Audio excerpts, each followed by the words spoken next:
The sound of the slap echoed through the grand hall of the Sterling mansion. The billionaire's mother, her face twisted in rage, stared at the new maid, waiting for her to cry, to quit, to break, just like the 9 before her. But Sarah did something impossible. She simply met the matriarch's hateful gaze, took a steadying breath, and went back to her work. It was in that moment of silent defiance that the monster of the mansion knew she had finally met her match. But before we dive into the full story, let me know where you're watching from and what time it is. Now subscribe to the channel and let's get started. I don't care what she's like. I'll clean toilets with my bare hands if that's what it takes, Sarah Jones whispered, gripping her steering wheel as she stared at the massive iron gates of the Sterling estate. For Lily. Sarah's beat-up Toyota looked painfully out of place in the Hamptons.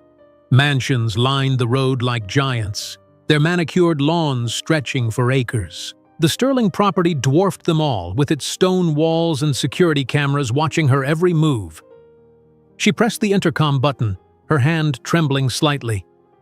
"Jones, Sarah Jones, I'm the new maid." The gates opened slowly. As Sarah drove through, she noticed the security guard giving her a look that could only be described as pity. She straightened her shoulders and continued up the winding driveway. The Sterling mansion appeared over the hill, 3 stories of stone and glass that gleamed in the morning sun. Sarah parked in the designated staff area and checked her appearance in the rearview mirror. Her brown hair was neatly tied back, her face clean of makeup. The dark circles under her eyes told the story her expression tried to hide. A tall man in a formal suit waited at the service entrance. "Miss Jones," he said with a slight bow. "I am Jenkins, the head butler. You're 7 minutes early. Mrs. Sterling appreciates punctuality." "Thank you for meeting me," Sarah said, extending her hand. Jenkins looked at her hand, but didn't take it. "Please follow me. We have much to cover before you begin your duties." The interior of the mansion was even more impressive than the exterior. Marble floors stretched through massive hallways. Crystal chandeliers hung from ceilings higher than Sarah had ever seen. Original paintings in gilded frames lined the walls. "Your quarters are this way," Jenkins said, leading her down a narrow hallway in the east wing. "Staff reside on the property 6 days a week. Sundays are your day off, from 6 in the morning until 10 at night." The room was small but clean, with a single bed, dresser, and tiny bathroom attached. "This is very nice," Sarah said. "Unpack quickly. Your orientation begins in 15 minutes in the staff room," Jenkins said, checking his watch. After hanging up her few belongings, Sarah followed the map Jenkins had given her to find the staff room. There, she met 3 other maids, a groundskeeper, and Rosa, the cook. Their faces were polite, but reserved. "So you're the new one," said a maid named Diane. "How much did they tell you about Mrs. Sterling?" "Not much," Sarah admitted. "Just that she has high standards." The staff exchanged glances. "High standards," Rosa repeated with a short laugh. "That's one way to put it." Jenkins entered before anyone could say more. He carried a thick binder labeled Sterling Household Standards and Protocols. "Miss Jones, your primary duties will involve the main floor and Mrs. Sterling's personal suite. You will begin each day at 6 and end when your tasks are complete, no matter how long that takes." He placed the binder in front of Sarah. "There are 3 rules you must never break. 1. Do not make eye contact with Mrs. Sterling unless she addresses you directly. 2. Do not speak unless spoken to. 3. Never, under any circumstances, talk back." Sarah nodded, memorizing each rule. 9 maids have left in the past 6 months, Jenkins continued. "Mrs. Sterling is particular.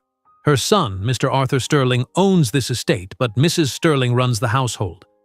"Why do they call her the Maid Destroyer?" Sarah asked. The room fell silent. Jenkins looked at her sharply. "Who told you that?" "The employment agency," Sarah said. "They mentioned it might be challenging." Jenkins closed the binder. "Mrs. Sterling demands perfection. If you cannot provide it, you will not last long here." Sarah's first task was to mop the main entrance hall. She worked meticulously, making sure every inch of the marble floor gleamed. Just as she finished, the clicking of heels announced Mrs. Sterling's arrival. Sarah kept her eyes down as instructed. From her peripheral vision, she could see an elegant older woman with silver hair, dressed in an expensive blue suit. "Is this our new maid?" Mrs. Sterling's voice was crisp and cold. "Yes, ma'am," Jenkins replied. "Sarah Jones from Boston." Mrs. Sterling circled Sarah slowly, inspecting her work.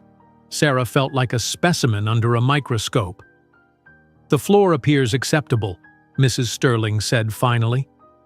Sarah exhaled quietly in relief. Then Mrs. Sterling picked up a cup of coffee from a nearby table and deliberately poured it onto the center of the freshly mopped floor. "Except now it's dirty," she said flatly. "Clean it again." Sarah stared at the spreading coffee, then at Mrs. Sterling's expressionless face. "Yes, Mrs. Sterling, right away," Sarah said, keeping her voice steady. Mrs. Sterling turned and walked away without another word. Rosa appeared with a fresh mop and bucket. "She does this to everyone on their first day," she whispered. "Stay strong." At lunch, Sarah was assigned to serve Mrs. Sterling and her guests in the dining room. She moved carefully, remembering every protocol Jenkins had taught her. The meal was proceeding smoothly until Sarah accidentally dropped a teaspoon while serving dessert. The small clatter seemed to echo through the silent room. Mrs. Sterling's hand moved so quickly that Sarah didn't see it coming. The slap across her face stung sharply, bringing instant tears to her eyes. "Incompetence will not be tolerated," Mrs. Sterling said to her guests as if explaining a minor inconvenience. "Continue, girl."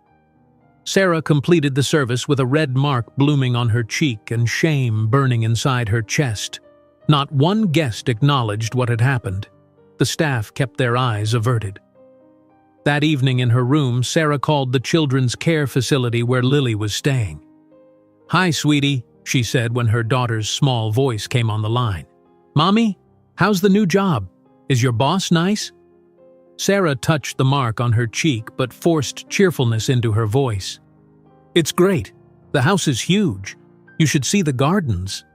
"Does it pay a lot? Enough for my operation?" "More than enough," Sarah said.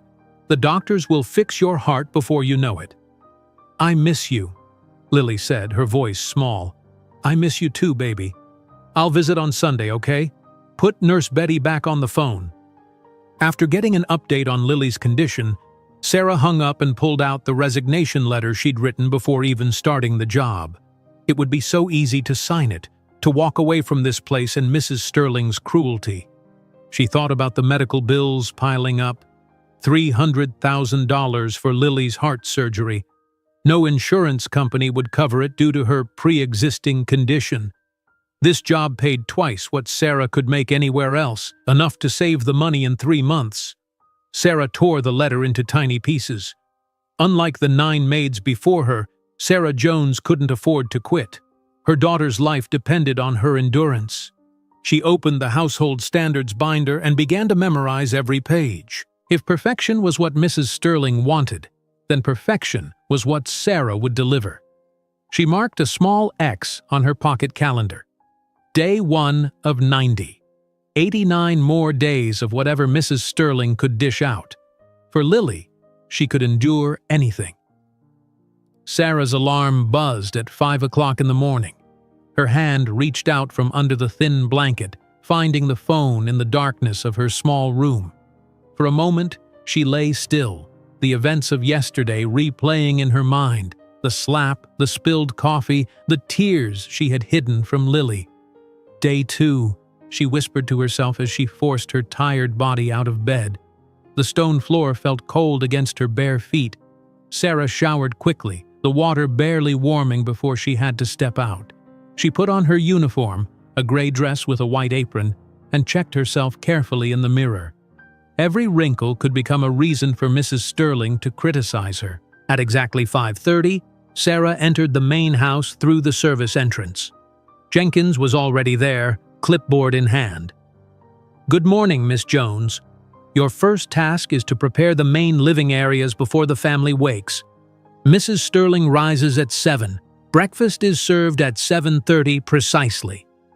Sarah worked efficiently, dusting the expensive furniture, straightening already straight cushions, and making sure every surface gleamed. At 7:28, she hurried toward the dining room to help serve breakfast. As she rounded the corner, she nearly collided with Rosa carrying a heavy tray of fruit. "Let me help you," Sarah said, steadying the tray. "Thank you, but hurry. You're cutting it close," Rosa warned. Sarah pushed through the swinging door into the dining room at 7:32. Mrs. Sterling was already seated at the head of the long table, her silver hair perfectly styled, her face a mask of displeasure. "You are 2 minutes late," Mrs. Sterling said, not looking up from her newspaper. "I'm sorry, Mrs. Sterling, I was helping Rosa with—" "Excuses," Mrs. Sterling cut her off. "Come here." Sarah approached the table, keeping her eyes lowered as instructed. "Stand there," Mrs. Sterling pointed to the corner of the dining room. "Since you cannot be trusted with serving, you will observe how it should be done properly." Sarah's cheeks burned with embarrassment as she stood facing the corner like a scolded child. Jenkins served the breakfast with practiced precision while Mrs. Sterling sipped her tea. After several minutes, the dining room door opened again. "Good morning, Mother," a man's voice said. Sarah couldn't turn to look, but she knew it must be Arthur Sterling, the actual owner of the mansion. "Arthur, darling, you're joining us for breakfast? What a pleasant surprise." Mrs. Sterling's voice transformed, becoming warm and affectionate. "Just for a moment. I have a video conference with Tokyo in 20 minutes. Sarah heard the scrape of a chair, the clink of a coffee cup. "Who is that?" Arthur asked, presumably noticing Sarah in the corner. "The new maid. She needs to learn punctuality," Mrs. Sterling said dismissively. "Now tell me about your trip to San Francisco." Their conversation continued as if Sarah weren't there. After 15 minutes, she heard Arthur stand. "I'll see you at dinner, Mother. Don't wait if I'm late." His footsteps passed behind Sarah, and he left without acknowledging her presence. Not once during the exchange did he question his mother's treatment of the staff. "You may return to your duties," Mrs. Sterling said to Sarah after Arthur departed. "The guest bathroom in the West Wing needs attention." Sarah cleaned the guest bathroom meticulously, scrubbing every tile, polishing every fixture. When she finished, she found Mrs. Sterling waiting outside the door. "Unacceptable," Mrs. Sterling said after a brief inspection. "Do it again. The grout between the tiles is still discolored." Sarah cleaned the entire bathroom a second time. Again, Mrs. Sterling inspected and found fault. "The mirror has streaks. Do it again." By the third cleaning, Sarah's hands were red and raw from the cleaning chemicals. Mrs. Sterling finally nodded, not in approval, but in dismissal. "You may take your lunch break. 15 minutes. In the kitchen, Sarah found Rosa preparing lunch for the family. The cook smiled sympathetically and placed a plate with a sandwich and soup in front of Sarah. "Eat," Rosa said. "You need strength to survive this place." Sarah ate gratefully. Has she always been this way? Rosa shook her head, glancing around to make sure they were alone.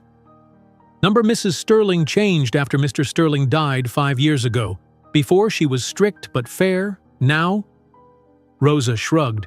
She is angry at the world. "How have you stayed for 20 years? Sarah asked. "I stay for Mr. Arthur and Miss Madison. They are good people. And the pay is better than anywhere else." Rosa lowered her voice. "Mrs. Sterling may be cruel, but she pays well. That's why we all stay." Sarah nodded, thinking of Lily. "I understand that. Miss Madison will visit this weekend," Rosa added. "She lives with her mother in the city during school weeks. She is a sweet girl." After lunch, Sarah continued her duties, dusting the countless ornaments in the main living room. As she carefully lifted a crystal figurine of a ballet dancer, she felt someone watching her. Turning slightly, she glimpsed a young girl with blonde hair quickly ducking behind a doorway. Sarah returned to her dusting. The crystal figurine slipped in her still damp hands. She lunged forward, catching it inches from the floor, her heart pounding. "That was close," a child's voice said. Sarah turned to see the girl, Madison, she assumed, now standing in the doorway. "You must be the new maid," Madison said. "I'm Madison." "I'm Sarah. Nice to meet you, Miss Madison. Are you really staying here? The last lady left after only a week." Before Sarah could answer, Mrs. Sterling's voice called from the hallway. "Madison, are you home early?" Madison's eyes widened. "Don't tell her I was talking to you," she whispered before running toward her grandmother's voice. "Coming, Grandma." Mrs. Sterling appeared moments later, eyes narrowing at Sarah. "Did I see you almost drop that figurine?" I caught it, Mrs. Sterling. It didn't break." "Carelessness is unacceptable. You will work 3 additional hours today to improve your attention to detail." That evening, exhausted and aching, Sarah finally returned to her room at 9 o'clock. Diane, one of the other maids, knocked on her door. "How was day 2 with the dragon lady?" Diane asked, sitting on the edge of Sarah's bed. "Challenging," Sarah admitted. Diane nodded. "You know why she fired Jessica before you?" "Jessica wore perfume one day. Mrs. Sterling claimed she was allergic and fired her on the spot. The truth is, Jessica was pretty, and Mr. Arthur noticed her. That was enough." "I just need to stay invisible," Sarah said. "Smart girl." Diane stood to leave. "Remember, in this house, the walls have ears." After Diane left, Sarah called the hospital to check on Lily. "Ms. Jones," Dr. Peterson's voice was serious. "I'm glad you called. We've been monitoring Lily's heart function, and I'm concerned about the deterioration rate. We need to consider moving up the surgery date." Sarah's hand tightened on the phone. "How much sooner?" "Ideally, within 6 weeks rather than 3 months, but we would need at least half the payment to schedule the procedure." After the call ended, Sarah sat on her bed, doing calculations in her head. 6 weeks. She would have only half the money by then. She needed to find additional work or another solution. She pulled out her pocket calendar and marked another X. Day 2 of 90, but now she needed to earn the money in 42 days, not 90. As Sarah prepared for bed, her resolve hardened. Tomorrow would be better. She would be perfect, invisible, whatever Mrs. Sterling demanded. For Lily, she would find a way to earn the money faster. The doctor's words echoed in her mind as she drifted into an exhausted sleep. "Time is becoming a factor, Ms. Jones. Your daughter's heart won't wait." 2 weeks passed. Sarah moved through the Sterling mansion like a shadow, learning every creaking floorboard and dust-prone surface. She kept a small notebook hidden in her pocket with notes about Mrs. Sterling's preferences. Water glasses filled exactly 3/4 full, cushions arranged with patterns facing the same direction, curtains opened precisely the same width on both sides. The early morning stillness was Sarah's ally as she worked through her mental checklist. Today was day 14, and she had survived longer than 3 of the previous maids. "The dining room table needs fresh flowers," Sarah whispered to herself. "Yellow roses on Wednesdays, never red." As she arranged the roses in the crystal vase, Mrs. Sterling's voice made her freeze. "You're setting the breakfast table already?" "Yes, Mrs. Sterling," Sarah replied, keeping her eyes down. "Good morning." Mrs. Sterling circled the table, inspecting Sarah's work. "Read the breakfast menu to me." "Fresh fruit, poached eggs on toast, and coffee or tea," Sarah recited. Mrs. Sterling's mouth tightened. "Say coffee again." "Coffee," Sarah repeated. "No, it's coffee." That Boston accent is atrocious. In this house, we speak properly. "Coffee," Sarah repeated, trying to soften her accent. "Better," Mrs. Sterling said, "though still wrong. Perhaps some people simply can't be refined." Later that morning, Mrs. Sterling found Sarah polishing the antique sideboard in the dining room. "What polish are you using?" she demanded. Sarah showed her the bottle Jenkins had provided. "This is for everyday furniture, not antiques." Mrs. Sterling's voice rose. "You could have damaged a priceless family heirloom." "I'm sorry, Mrs. Sterling. Mr. Jenkins, don't blame others for your incompetence." Mrs. Sterling snapped her fingers. "Come with me." In the kitchen, Mrs. Sterling took a large jar from the pantry. It contained a mixture of white rice and black beans. "Sort these, by hand. Every bean must be separated from the rice." "All of them?" Sarah looked at the jar, which held at least 4 cups of the mixture. "Is there a problem?" Mrs. Sterling raised an eyebrow. "No, Mrs. Sterling." Sarah sat at the kitchen table, separating tiny black beans from white rice grains one by one.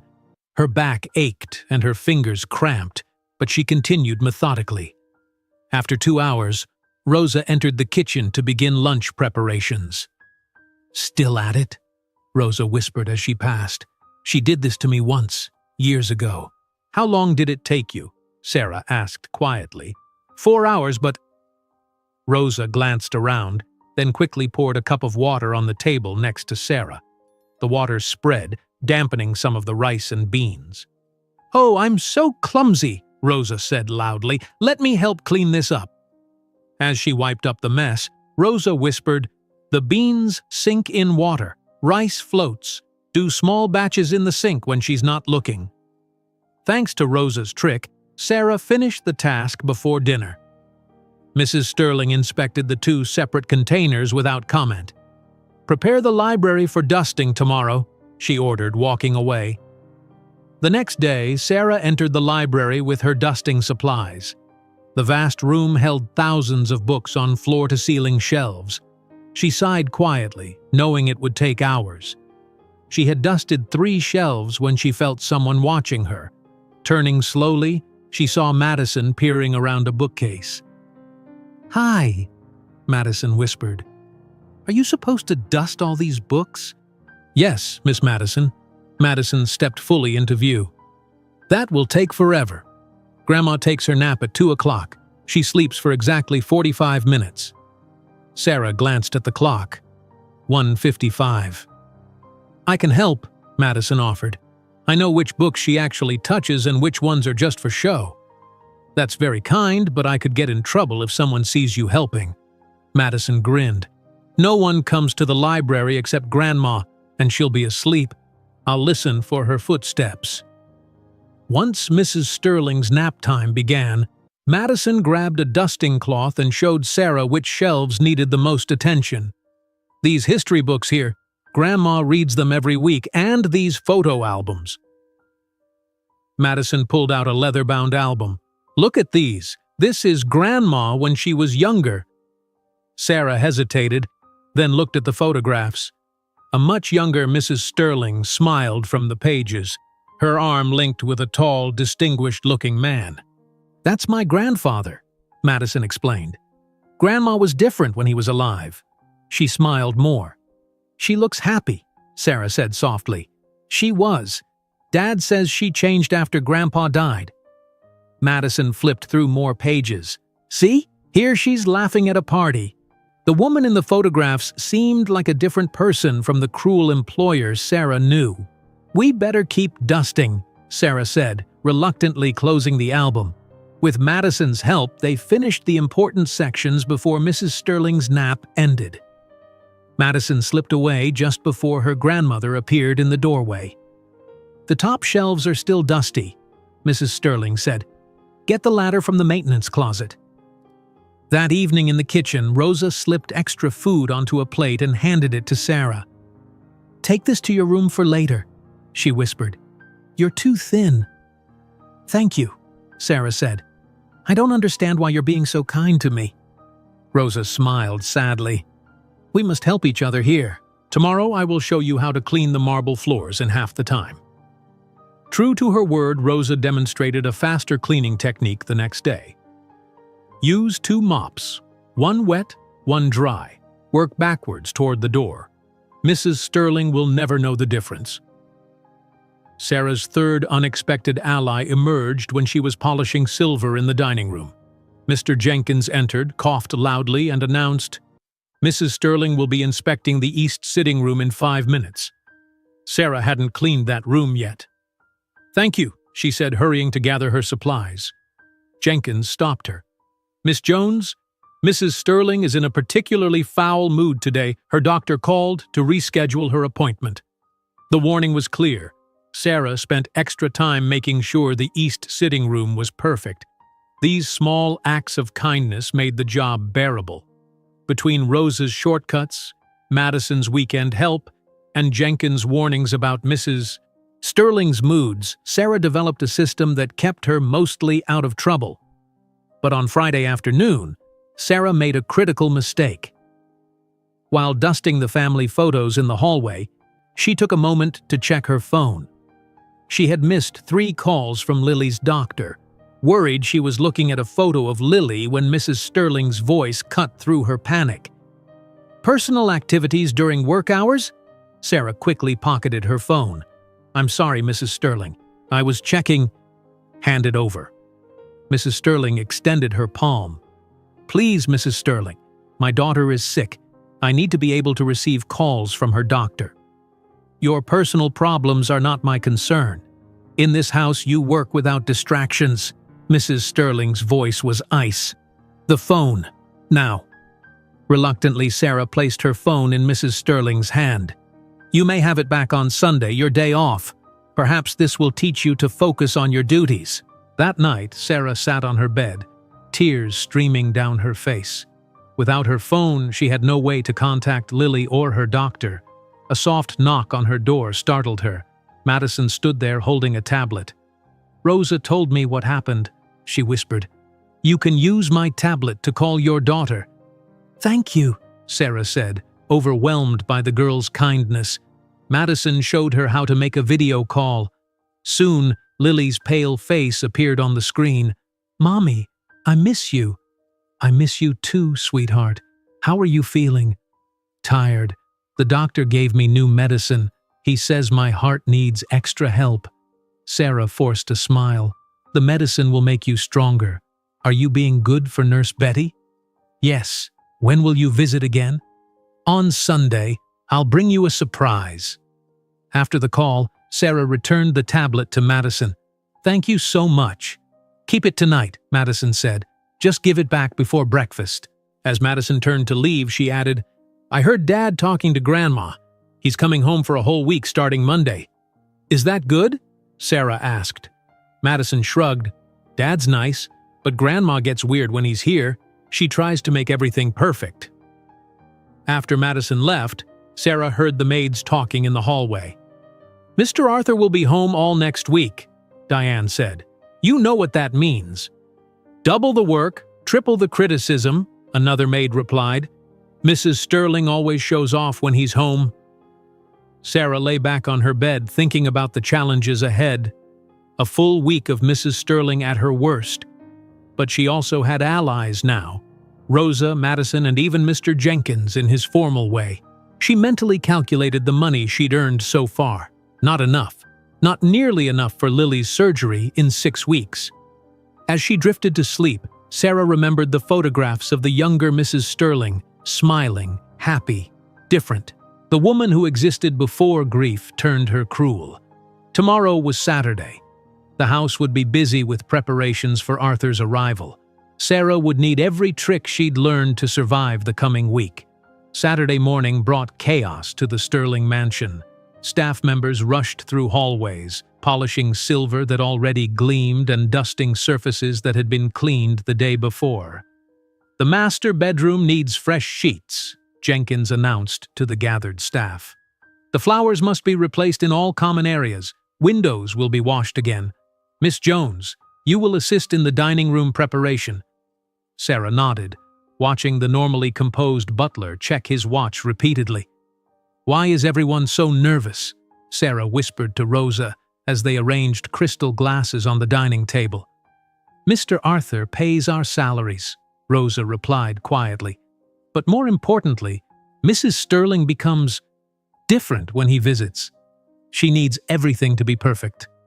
"Different how?" Rosa shook her head. "You will see."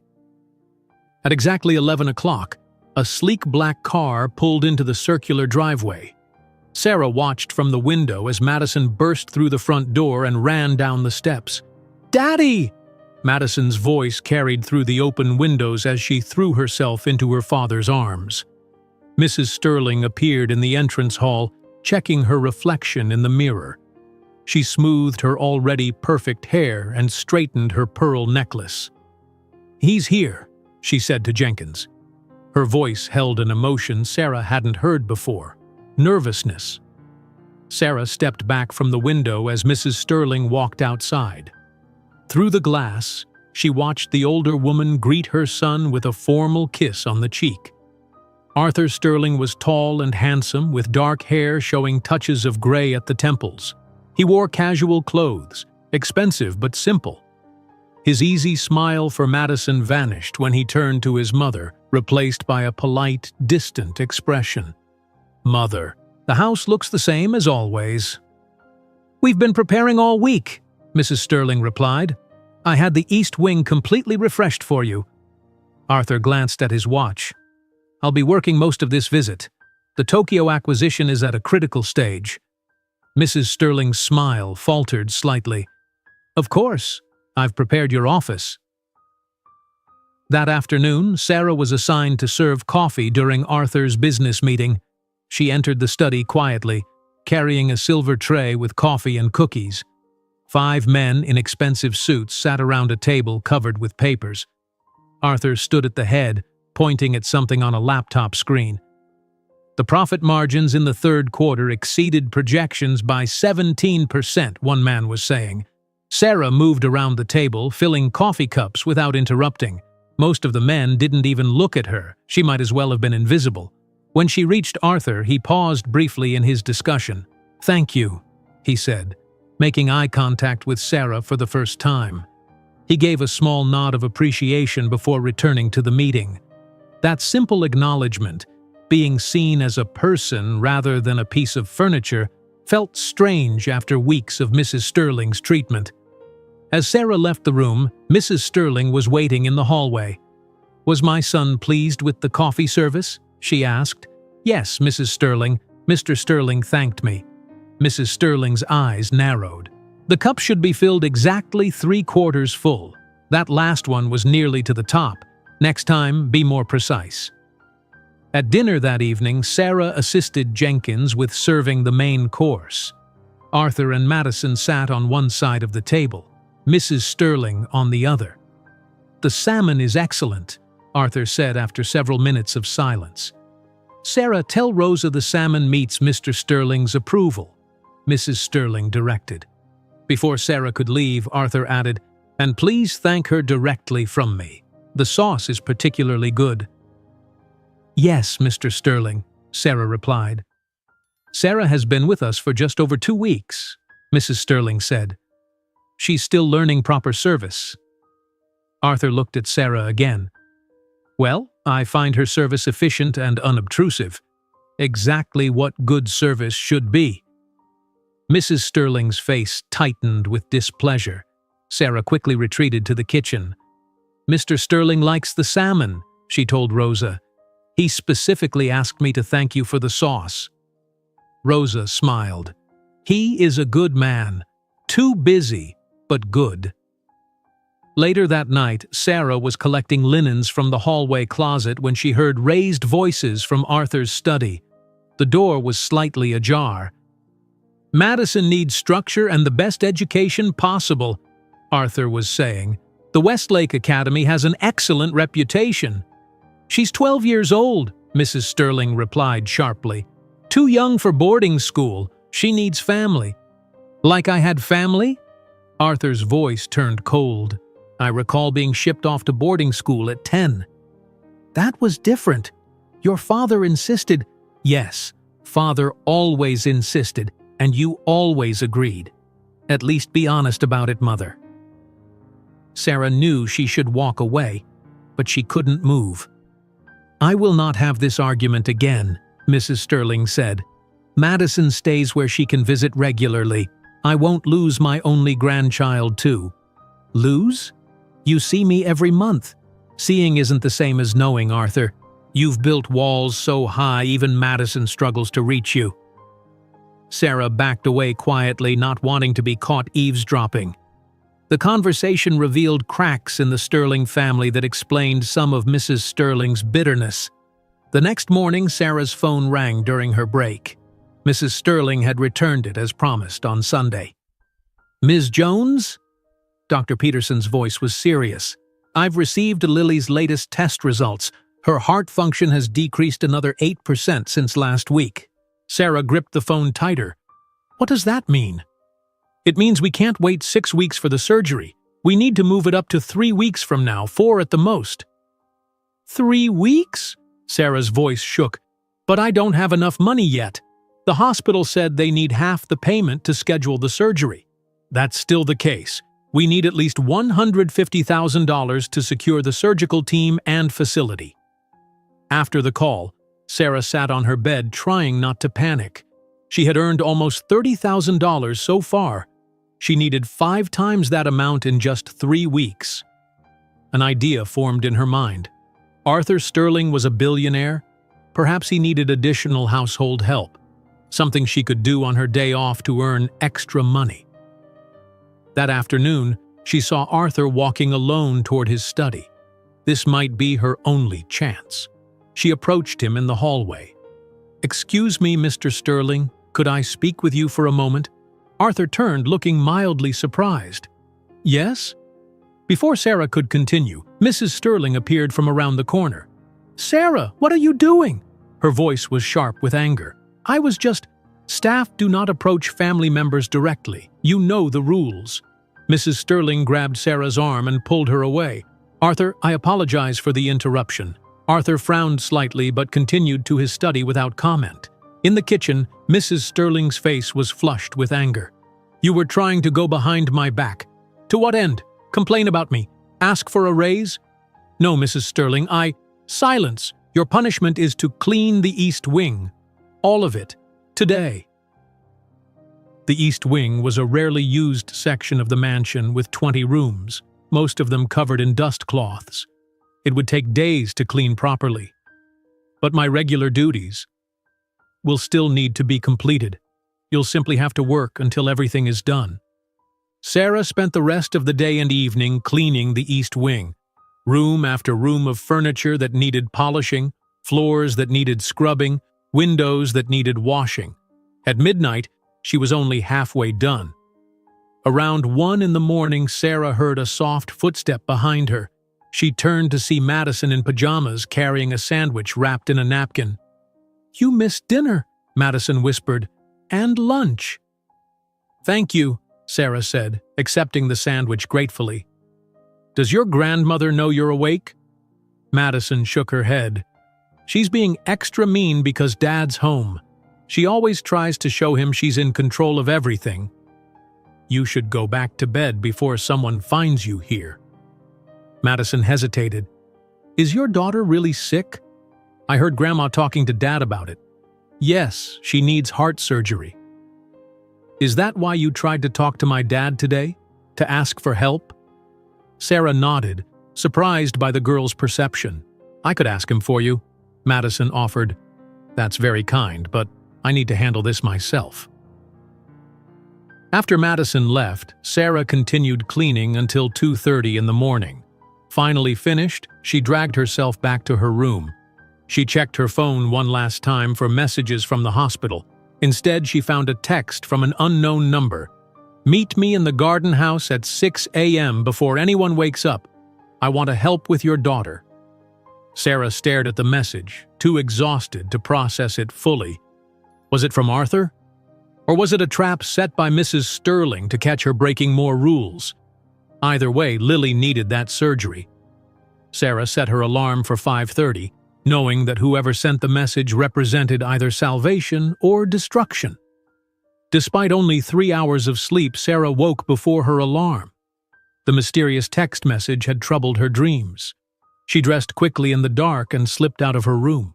The early morning air felt cold as Sarah walked across the damp lawn toward the garden house. The small building sat at the edge of the property, partially hidden by tall hedges. Light glowed faintly from inside. Sarah paused at the door, her hand hesitating on the handle. Taking a deep breath, she pushed it open. Arthur Sterling sat at a small table, 2 cups of coffee steaming in front of him. He wore casual clothes and looked tired, as if he hadn't slept well either. "Miss Jones, thank you for coming." He gestured to the empty chair across from him. "Please, sit down." Sarah remained standing.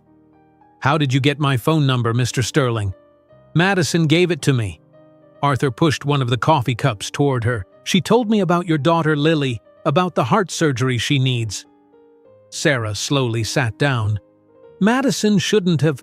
My daughter cares about people. It's a quality I admire." Arthur took a sip of his coffee. "She said Lily needs surgery soon, but you don't have enough money yet." "That's correct. The hospital needs $150,000 to schedule the procedure." Arthur nodded. "I can pay for the entire surgery." Sarah stared at him, unable to process his words. "The entire $300,000? "Yes, but I need something from you first." His expression grew serious. "I need you to tell me the truth about how my mother treats the staff here. Not just you, everyone." Sarah looked down at her untouched coffee. This was exactly what she had hoped for when approaching Arthur yesterday, but now she hesitated. "Why do you need me to tell you? You live here." "I'm rarely here, and when I am, everything appears perfect." Arthur leaned forward. "But I've noticed things over the years. How staff never stay long. How everyone seems afraid. Madison has mentioned incidents, but my mother dismisses them as exaggerations. If I tell you and your mother finds out, I'll lose my job." "I can protect you." Sarah thought of Lily, of the doctor's urgent voice.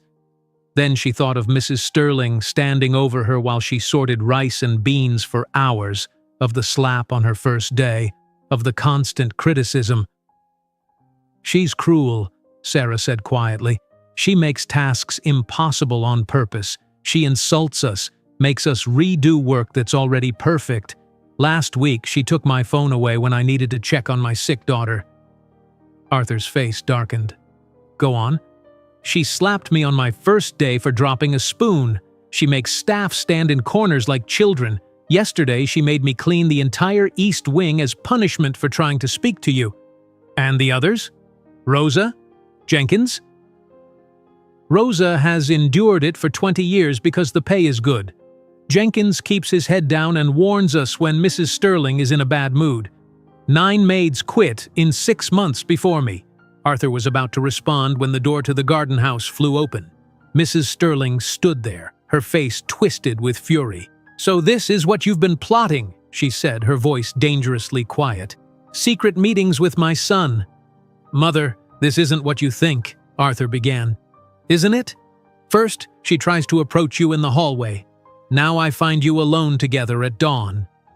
Mrs. Sterling turned to Sarah. "You're fired. Pack your things and be gone within the hour." "Mother, stop this. I asked her to meet me." "Of course you did.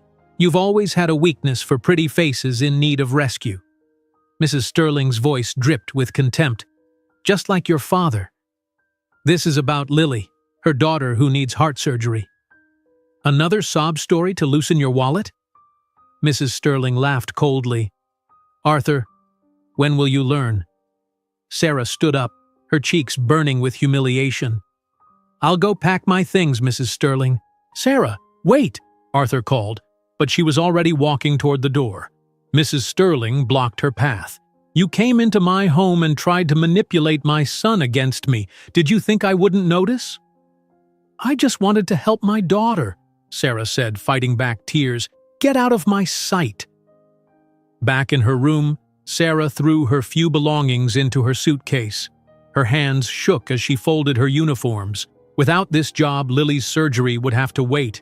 By then, it might be too late. A soft knock interrupted her packing. Madison stood in the doorway, her young face serious.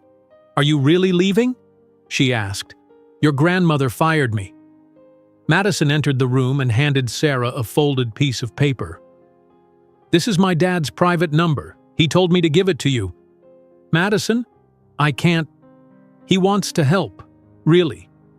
Madison looked over her shoulder nervously. "I have to go before Grandma finds me here." After Madison left, Sarah finished packing. As she prepared to leave, she heard shouting from upstairs. Arthur and Mrs. Sterling were arguing loudly. "You undermine me at every turn," Mrs. Sterling's voice carried through the hallway. "Because your behavior is indefensible," Arthur shouted back. "These people deserve basic respect." Sarah was walking toward the service exit when a loud crash followed by a scream came from upstairs. She dropped her suitcase and ran toward the sound. In Mrs. Sterling's bedroom, she found the elderly woman collapsed on the floor. Arthur knelt beside her, his face pale with fear. "She just grabbed her chest and fell," he said, looking up at Sarah. "I think it's a heart attack." Without thinking, Sarah knelt beside Mrs. Sterling and checked her pulse. It was rapid but present. She placed her hand on Mrs. Sterling's chest, feeling her breathing. "Call 911, Sarah instructed Arthur. "Tell them possible cardiac event in a 75-year-old woman." While Arthur made the call, Sarah loosened Mrs. Sterling's collar and placed a pillow under her head. The older woman's eyes were open but unfocused, her breathing rapid and shallow. "Mrs. Sterling, can you hear me?" Sarah asked, keeping her voice calm. "Help is coming. Try to take slow breaths." By the time the paramedics arrived, Mrs. Sterling's color had improved slightly. Sarah explained the symptoms to the emergency responders using medical terminology that surprised Arthur. "Were you a medical professional?" one paramedic asked. "Nursing assistant for 6 years, Sarah replied. As they prepared to transport Mrs. Sterling to the hospital, Arthur touched Sarah's arm.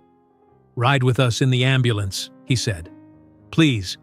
Sarah glanced at her abandoned suitcase in the hallway. "But I've been fired." "Not anymore. I need your help."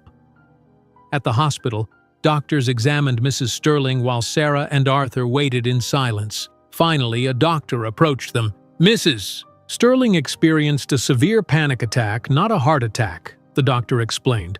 "Her heart is stable, but her blood pressure is concerning. Has she been under unusual stress?" "Yes," Arthur answered. "Will she be okay?" "We'd like to keep her overnight for observation. Her medical history shows she hasn't been keeping her regular cardiology appointments." Arthur frowned. "What appointments?"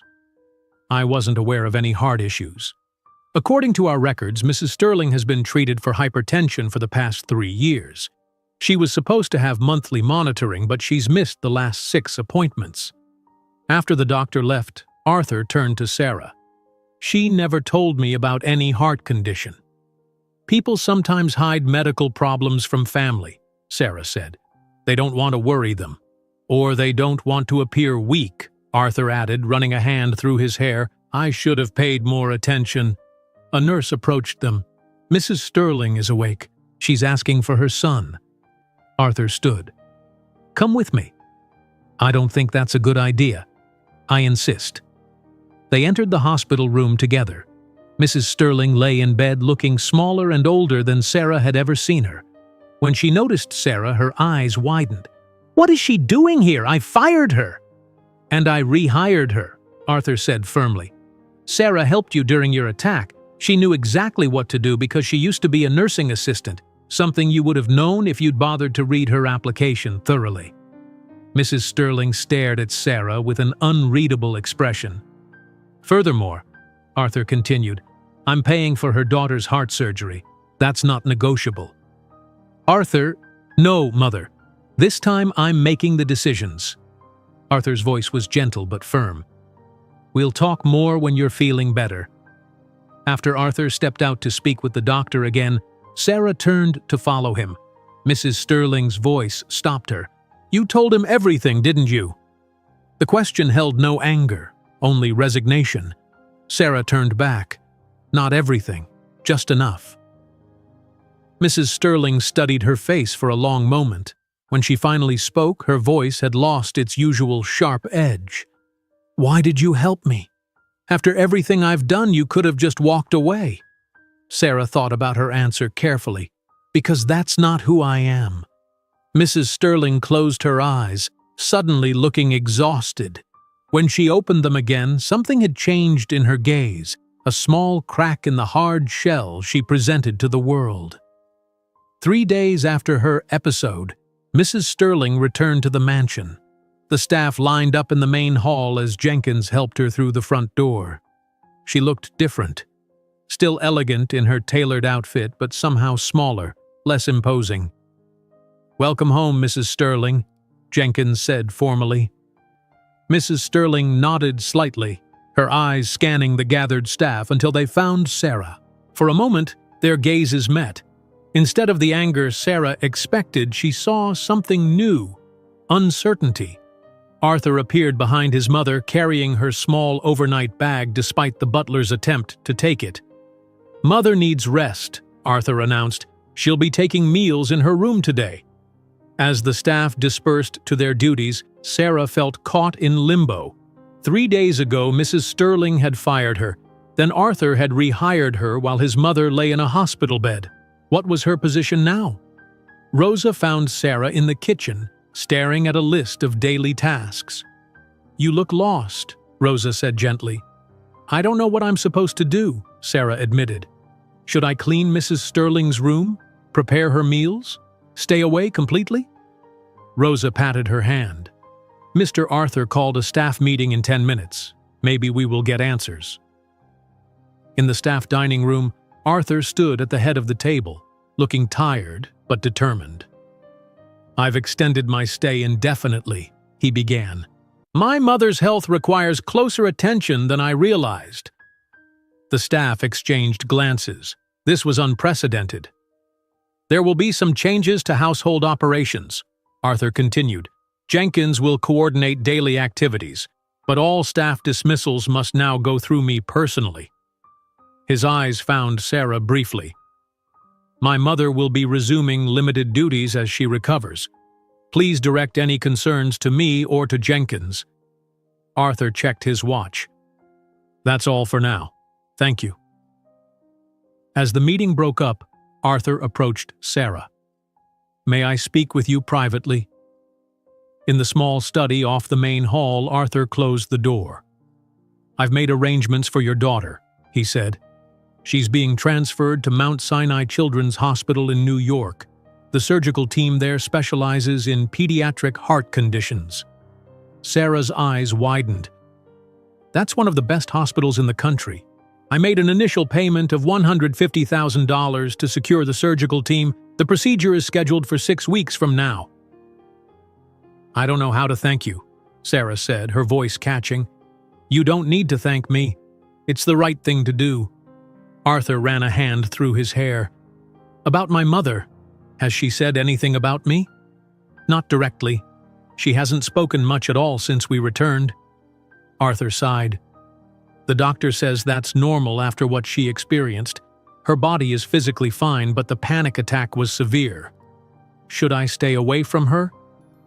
Continue your normal duties. She needs routine." Arthur looked at Sarah thoughtfully. "You handled the situation remarkably well. Most people would have just left after being fired." "I couldn't leave someone in distress," Sarah said simply. "Even someone who had been cruel to me." For the next few days, Sarah moved carefully around the mansion, completing her tasks with her usual thoroughness. Mrs. Sterling remained mostly in her rooms, emerging only for brief periods. When they did encounter each other, Mrs. Sterling neither criticized nor praised Sarah's work. She simply observed, her expression unreadable. On Thursday evening, Sarah was returning a book to the library when she noticed light under the door. It was nearly midnight, unusual for anyone to be up. She knocked softly. When there was no answer, she gently pushed the door open, thinking someone had left a light on. Mrs. Sterling sat alone in an armchair, surrounded by old photographs spread across a small table. An open bottle of whiskey and a half-filled glass sat beside her. "I'm sorry, Mrs. Sterling. I didn't know you were here," Sarah said, backing toward the door. "Don't go," Mrs. Sterling said, her voice lacking its usual crisp authority. "Come in." Sarah hesitated, then stepped into the library, closing the door behind her. "Do you know what it's like to be forgotten in your own home?" Mrs. Sterling asked suddenly. She picked up her glass and took a sip. "To become Invisible? Sarah remained silent, unsure if she was expected to answer. Arthur extended his stay because he thinks I'm having a mental breakdown. Mrs. Sterling laughed softly, a sound without humor. Perhaps I am. She gestured to the photographs. Look at these. Do you know who they are? Sarah moved closer. The black and white photos showed a much younger Mrs. Sterling with an older couple in formal clothes. My in-laws, Mrs. Sterling explained. The original Mr. and Mrs. Sterling. He owned 3 factories and half the land in the county. She came from old money, Philadelphia society. She picked up another photograph showing a young woman in a simple uniform. It took Sarah a moment to recognize the youthful Mrs. Sterling in a maid's outfit. This was me, Eleanor Mathis, 19 years old, poor as dirt. Mrs. Sterling's fingers traced the edge of the photo. I worked as a maid in this very house. The Sterlings hired me to clean their toilets and polish their silver. Sarah couldn't hide her surprise. You were a maid here? For 3 years before I married their son. Mrs. Sterling took another drink. They hated me for it, called me a gold digger, said I trapped their precious boy. She looked up at Sarah, her eyes glassy from the alcohol. Do you know what's worse than being hated? Being tolerated. For 46 years they tolerated me. The maid who married the heir. Did Arthur know? About your background? Number William, my husband, wanted to protect me from the gossip. We told everyone I came from a modest but respectable family from Connecticut. Mrs. Sterling's voice softened. He was a good man, better than I deserved. Sarah stood awkwardly, watching this transformation of her usually controlled employer. Everyone leaves eventually, Mrs. Sterling continued. William died. Arthur moved to New York. Madison will go to college soon, and I'll be alone with the ghosts in this house that never truly accepted me. I'm sorry, Sarah said quietly. Mrs. Sterling looked at her sharply. I don't want your pity. It's not pity, it's understanding. Sarah paused. Being alone is hard. Mrs. Sterling studied her for a long moment. You should go. I've said too much already. The next morning, Sarah expected punishment for witnessing Mrs. Sterling's moment of vulnerability. Instead, Jenkins informed her that Mrs. Sterling wanted to see her in the study. Mrs. Sterling sat behind the desk, once again the picture of composure. No trace remained of last night's emotional disclosure. Sarah, she said formally, I understand from your personnel file that your day off is Sunday. Yes, Mrs. Sterling. Take today instead. I've arranged for a car to take you to visit your daughter. Sarah stared in surprise. Today? Yes, your daughter needs you. Mrs. Sterling handed her an envelope. This should cover transportation costs and anything else you might need. Thank you, Mrs. Sterling. Sarah took the envelope hesitantly. About last night, we won't be discussing that, Mrs. Sterling interrupted. The car will be ready in 30 minutes. The drive to New York City took almost 2 hours. Sarah spent the time calling Lily's care facility, arranging for her belongings to be transferred to Mount Sinai Hospital. When she arrived at the hospital, a nurse directed her to Lily's new room. Sarah paused outside the door, hearing a child's laughter. Lily's laughter. It had been so long since she'd heard that sound. She pushed open the door to find Lily sitting up in bed, playing a card game with Madison Sterling. Mommy! Lily's face lit up. Her color looked better than it had in weeks. Look at this cool room, Lily pointed excitedly. I have a TV and games, and Miss Madison brought me books. Sarah embraced her daughter, fighting back tears. I've missed you so much. I've been reading to Lily, Madison explained. Dad said I could come as long as I didn't tire her out. Sarah looked around in confusion. Is your father here? In the hallway, talking to the doctors. Madison gathered up the cards. I'll go find him and tell him you're here. After Madison left, Sarah sat on the edge of Lily's bed. How are you feeling, sweetie? Better. The new medicine helps. Lily held up her stuffed frog. Doctor, Hoppy likes it here too. The nurses give him his own stethoscope. Arthur appeared in the doorway, Madison beside him. Sarah, good, you made it. Mr. Sterling, I can't thank you enough for all this. Arthur waved away her thanks.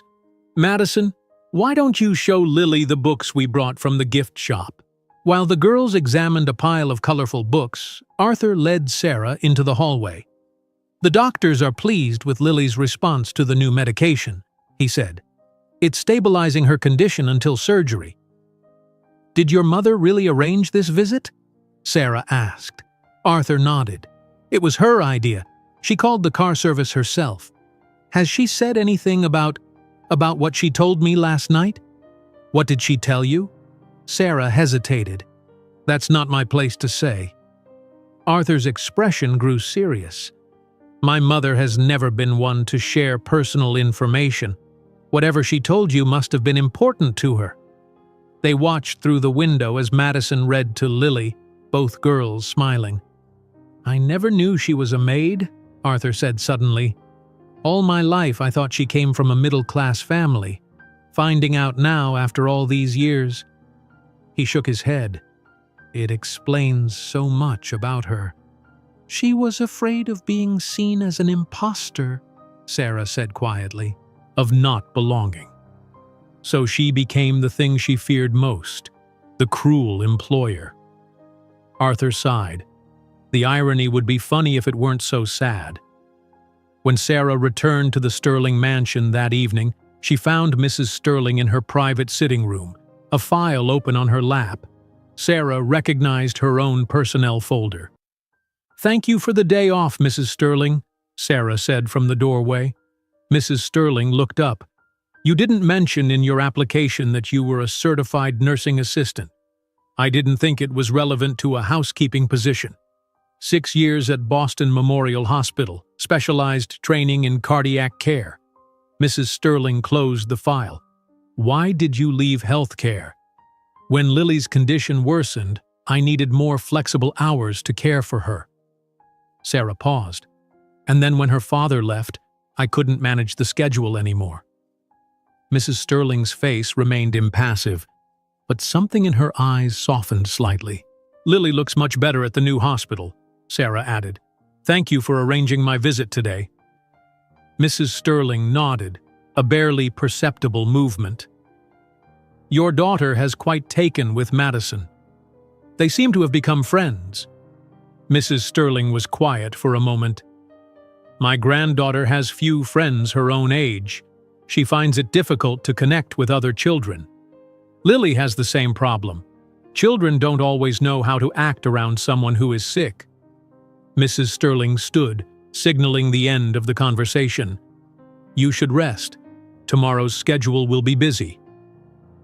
As Sarah turned to leave, Mrs. Sterling spoke again. Sarah. Yes, Mrs. Sterling? The things I said in the library. I would appreciate your discretion. Of course.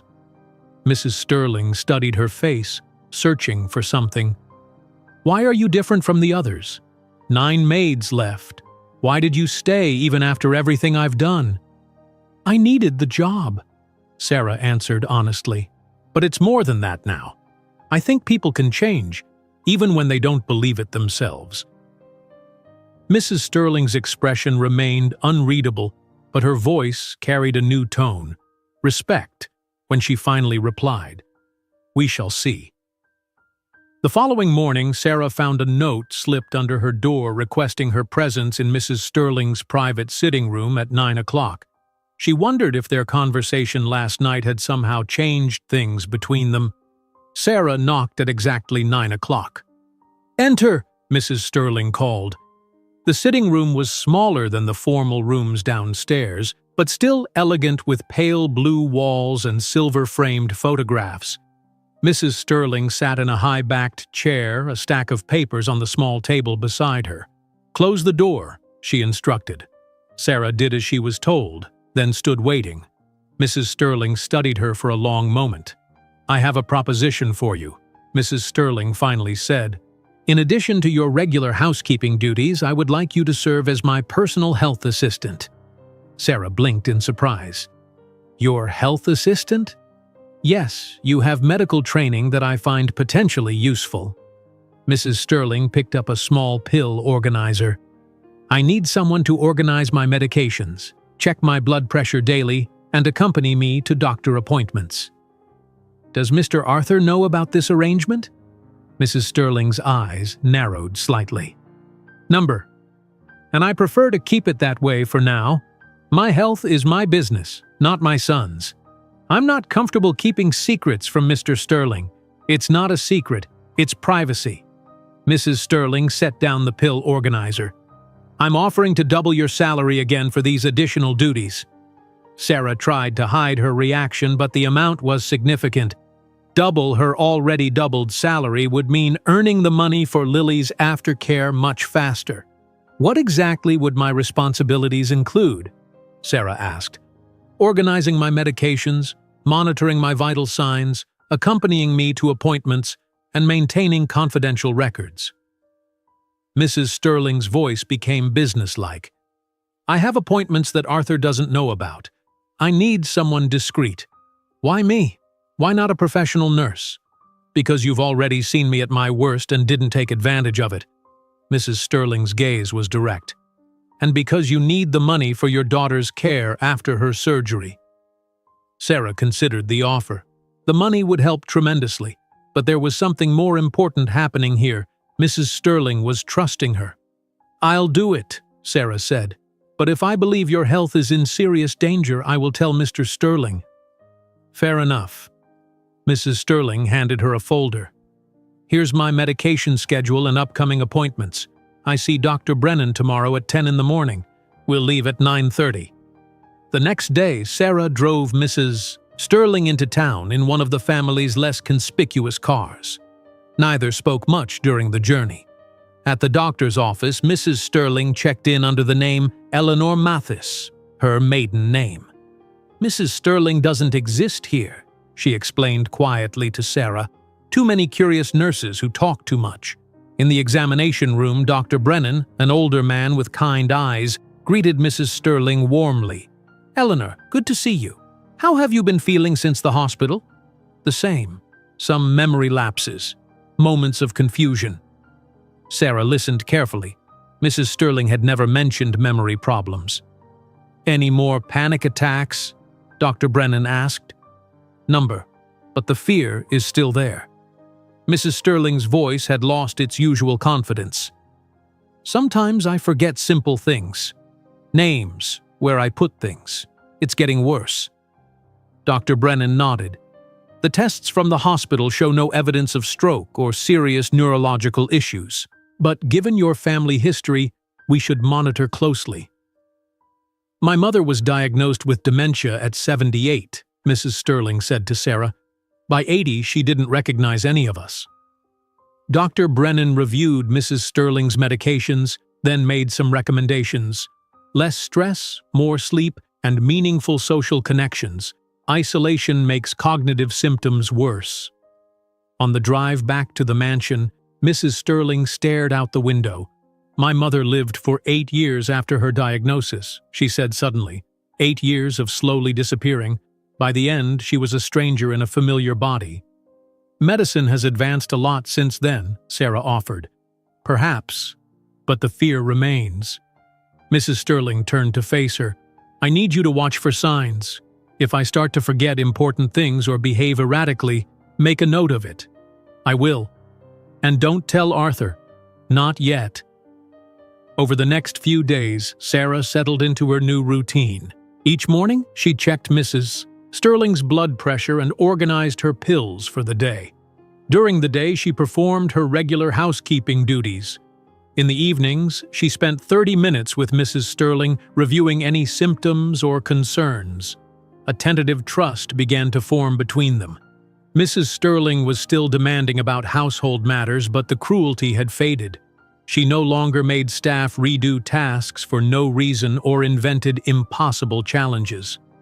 One evening, as Sarah recorded Mrs. Sterling's blood pressure reading, the older woman pointed to a photograph on her dresser. That was taken the year I started working for the Sterling family, she said. 1959. I was 19 years old. The photo showed a young woman with dark hair wearing a simple dress, standing beside a garden gate. "You were very pretty," Sarah said. "I was very poor," Mrs. Sterling replied. "My father died when I was 16. My mother cleaned houses to support us." Mrs. Sterling picked up another photograph, this one showing her in a maid's uniform. The Sterlings were the wealthiest family in the county. Working in their house was considered a good position. Her finger traced the edge of the frame. Mrs. Sterling, the first Mrs. Sterling, was cruel to the staff. She would check for dust with white gloves, make us redo floors if she found a single spot. Sarah tried to hide her surprise at the parallel. "She called me girl for 3 years, never bothered to learn my name," Mrs. Sterling continued. "When her son William started noticing me, she tried to have me fired." "What happened?" "William threatened to leave the family business if they sent me away." A small smile touched Mrs. Sterling's lips. "He was always braver than me." These evening conversations became a ritual. Mrs. Sterling slowly revealed pieces of her past, how after marrying into wealth, she had faced constant judgment from society women who knew she had once been a servant, how she had overcompensated by becoming more proper, more rigid than any of them. "I became what I hated," she admitted one night. "I turned into the very people who had looked down on me." From his office window, Arthur observed Sarah and his mother walking in the garden one afternoon. He mentioned it to Rosa in the kitchen later. "They seem to be talking a lot these days," he said. Rosa smiled as she chopped vegetables. "Your mother is different now, softer. I've noticed. She complimented Jenkins on the table setting yesterday. I think he nearly fainted." "Miss Sarah has been good for her," Rosa said. "And your mother has been asking about Miss Lily. She seems concerned about her recovery." "That's unexpected." Arthur leaned against the counter. "I can't remember the last time my mother took an interest in anyone outside the family." "People can change, Mr. Arthur." "Some people, perhaps." Arthur watched as his mother gestured to a rose bush, showing something to Sarah. "I haven't seen her this engaged since before my father died." Meanwhile, Madison had been visiting Lily regularly at the hospital. During one of Sarah's visits, Madison approached her with an idea. "Lily is doing really well with her new medicine," Madison said excitedly. "The doctor said she could leave the hospital for a day before her surgery. Could she visit the house?" "I don't think that would be appropriate, Madison," Sarah replied gently. "Your grandmother—" "I already asked Grandma," Madison interrupted. "She said it would be fine. We could have a small party in the garden house." Sarah was surprised. "She really said that?" Madison nodded eagerly. "She even suggested we could decorate it. Please say yes." With Sarah's cautious agreement, Madison launched into party planning with unexpected help from Mrs. Sterling. The elderly woman reviewed Madison's decoration ideas and menu suggestions with the same attention she gave to household affairs. "The garden house needs cleaning before we decorate," Mrs. Sterling told Sarah, "and we should replace those old curtains." Sarah watched in amazement as Mrs. Sterling personally selected new curtains and tablecloths for the garden house. She even arranged for fresh flowers to be delivered. The day before Lily's visit, Sarah overheard Madison and Mrs. Sterling in the kitchen. "Should we make a cake?" Madison asked. "We'll need to ask Rosa," Mrs. Sterling began. "I can make the cake," Mrs. Sterling said suddenly. "I used to bake before I married your grandfather." Rosa's eyebrows shot up in surprise. In 20 years, she had never seen Mrs. Sterling cook anything. "Do you remember how?" Madison asked innocently. Mrs. Sterling straightened her shoulders. "Of course I do. My mother taught me a chocolate cake recipe when I was about your age." The next morning, to the astonishment of the entire staff, Mrs. Sterling appeared in the kitchen wearing an apron over her expensive clothes. Rosa hovered nearby as Mrs. Sterling measured flour and cocoa powder. "The secret is adding a little coffee to the batter," Mrs. Sterling explained to Madison, who watched wide-eyed. "It brings out the chocolate flavor." When Lily arrived that afternoon, Sarah waited anxiously at the garden house. Arthur had arranged for a medical transport, and Madison stood bouncing on her toes beside Sarah. Lily walked slowly but steadily from the car, her eyes wide at the sight of the massive Sterling estate. "You work here?" she asked Sarah in awe. "I do. And this is Madison, who you already know from the hospital." Madison stepped forward. "We decorated the garden house for you. Come see." Inside, the small building had been transformed with colorful streamers, balloons, and a banner reading, "Get well soon, Lily." Mrs. Sterling arrived a few minutes later carrying the chocolate cake she had baked herself. She set it carefully on the table and turned to Lily. "Hello," she said, her voice uncharacteristically hesitant. "You must be Lily." Lily looked up at the elegant older woman. "Are you Madison's grandma?" "I am. My name is Mrs. Sterling." Lily tilted her head. "What should I call you?"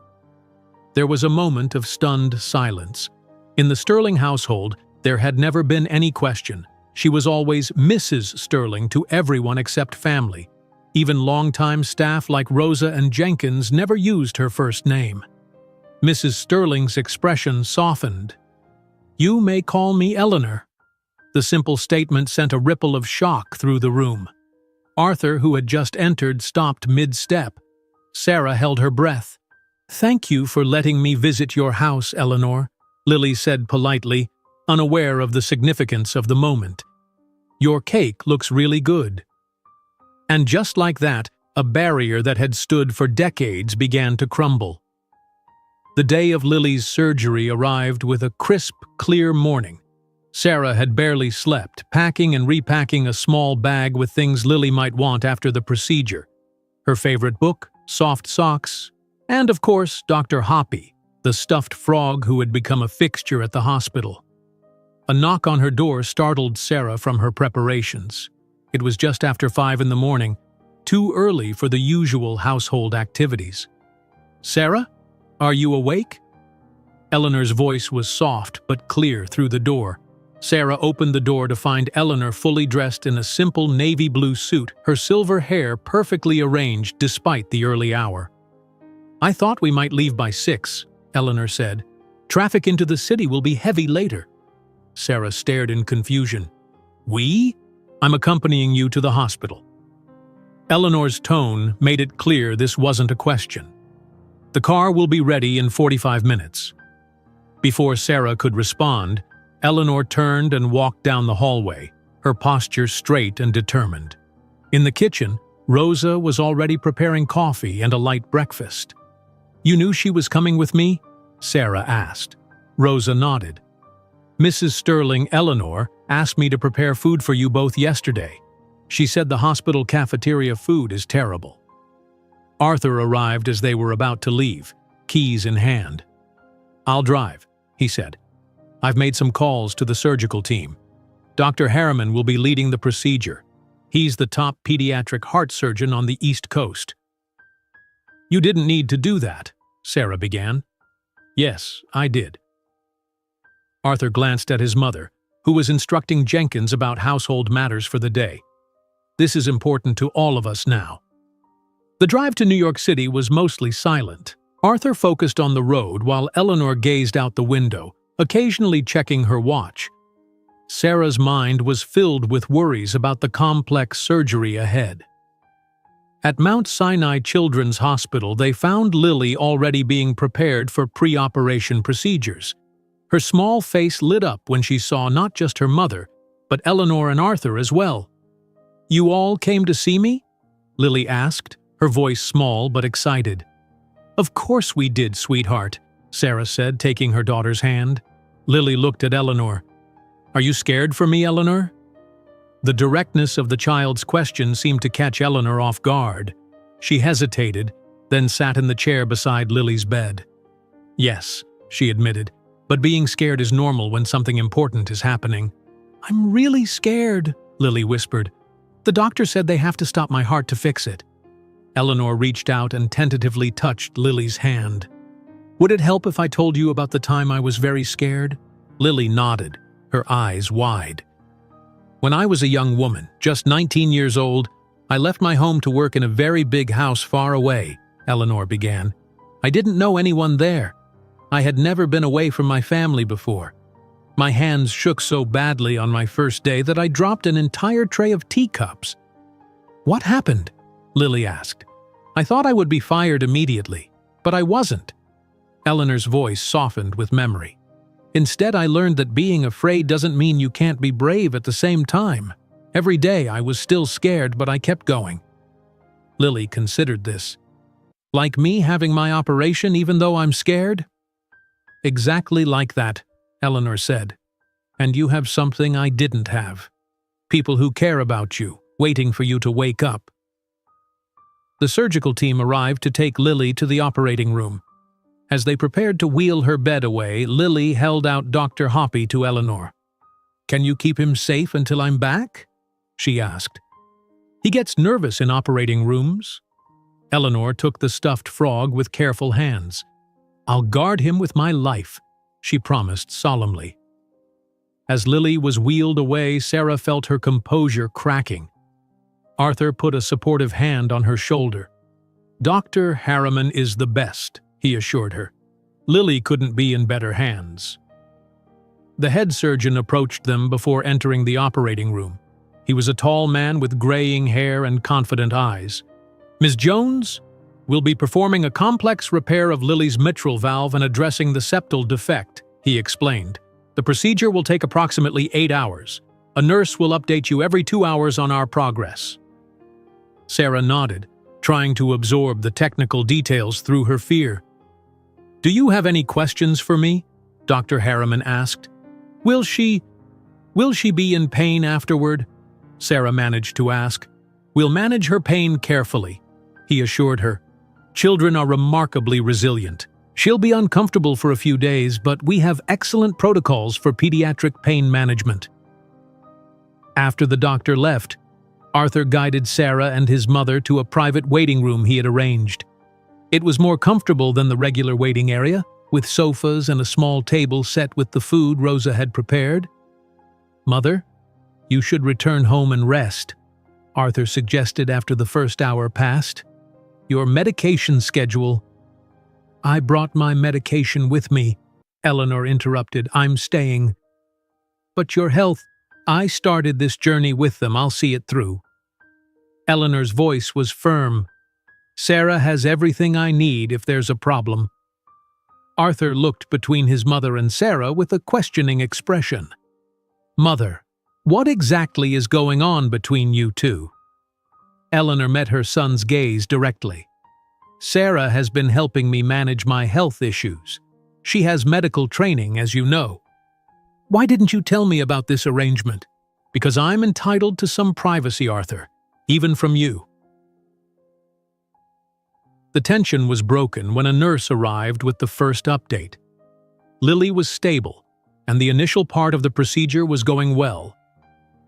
As the hours passed, Arthur made business calls in the hallway while Eleanor and Sarah remained in the waiting room. The silence between them gradually gave way to conversation. I never thanked you properly, Eleanor said suddenly, for helping me during my episode. You don't need to thank me, Sarah replied. Yes, I do. Eleanor looked down at the stuffed frog she still held carefully in her hands. Just as I need to apologize for how I treated you and the others.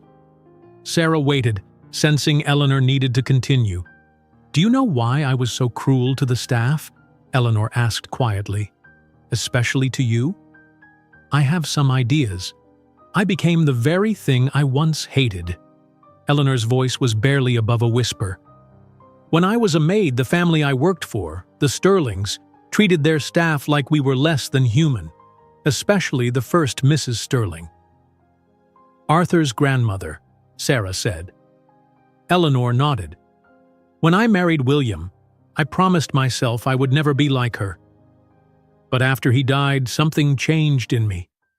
I was so afraid of being seen as the maid who married the heir that I became even worse than my mother-in-law. Fear changes people, Sarah said gently. Your kindness reminded me of who I used to be, Eleanor continued. When you caught that crystal figurine instead of letting it break, when you helped me despite how badly I'd treated you, I saw myself as a young woman trying so hard to be perfect in a world designed to break me. Sarah thought about her own struggles, working multiple jobs to support Lily, facing rejection from Lily's father when things got difficult, navigating medical systems that seemed designed to be impossible. "I understand what it's like to feel powerless," Sarah said. "After Lily was diagnosed, her father left us. The medical bills kept piling up. Sometimes fear and anger were all I had." "But you never became cruel," Eleanor pointed out. "I had Lily," Sarah said simply. "She needed me to be better than my circumstances." They fell silent as another nurse came in with an update. The surgery was progressing well, but the most complex part was still ahead. After 6 hours, Arthur insisted they eat something. While they picked at sandwiches, Eleanor continued their conversation. "My cruelty to you was personal," she admitted. "You reminded me of myself at your age, desperate but determined. I think I wanted to break your spirit to prove that my own suffering had been inevitable, rather than the result of others' cruelty." Sarah absorbed this difficult truth. "We can't change the past." "No, but perhaps we can do better in the future." Eleanor carefully adjusted Dr. Hoppy's position on her lap, starting with making sure Lily recovers properly. After 8 hours, the surgical doors finally opened. Dr. Harriman approached them, still wearing his surgical cap. Sarah stood on shaky legs, unable to read his expression. "Ms. Jones," he began, his face serious. Sarah felt her heart stop. Then the surgeon smiled. "The operation was successful. We repaired both defects in Lily's heart. Her vital signs are stable, and we're very pleased with the outcome." Sarah's legs gave way, and she found herself sitting back down, tears streaming down her face. Arthur squeezed her shoulder in support. "When can I see her?" Sarah asked through her tears. "She's in recovery now. You can see her in about 30 minutes, though she'll be heavily sedated for the next 12 to 24 hours. As Dr. Harriman explained the recovery process, Sarah felt a hand grasp hers. Eleanor had reached across the space between them, her fingers gripping Sarah's tightly. "Thank you," Eleanor whispered, her voice thick with emotion, "for not giving up on Lily or on me." Later, as they stood outside the recovery room window watching Lily sleep, Arthur found his mother and Sarah still holding hands. Neither woman seemed aware of it, their focus entirely on the small figure surrounded by monitors and tubes. "She looks so tiny," Arthur said softly. "But strong," Eleanor added, "like her mother." When Lily was settled in her room, machines beeping steadily around her, Sarah took the chair beside the bed. Eleanor carefully placed Dr. Hoppy next to Lily's hand. "You should get some rest," Arthur told his mother. "I'll stay with Sarah." Eleanor shook her head. "I'm not leaving yet." Arthur studied his mother's face, the determination in her eyes, the gentle way she arranged the stuffed animal, the absence of the hard mask she had worn for so many years. "Dad would have handled this differently," Eleanor said suddenly, looking up at her son. "Better than I did. He always knew how to care for people properly." Arthur stared at his mother, clearly stunned by the reference to his father. "But perhaps," Eleanor continued, her voice soft but steady, "it's not too late for me to become the person he always believed I could be." Arthur had no response to this unprecedented glimpse into his mother's heart. During Lily's 2-week recovery at the hospital, the Sterling mansion underwent a transformation. Eleanor was often absent, spending days at the hospital. When she was home, she worked closely with Arthur, discussing changes to the household that surprised the entire staff. Sarah divided her time between Lily's bedside and brief visits to the mansion to check on things. One morning, she arrived to find Jenkins waiting for her at the door. "Miss Jones, Mr. Sterling requests your presence in the study immediately," he said. In the study, Arthur sat behind the desk with Eleanor standing nearby. They appeared to be in the middle of a serious discussion.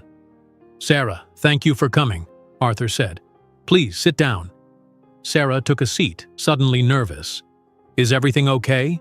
Has something happened with Lily?" "Lily is doing well," Eleanor assured her. "This is about your position here." Sarah's heart sank.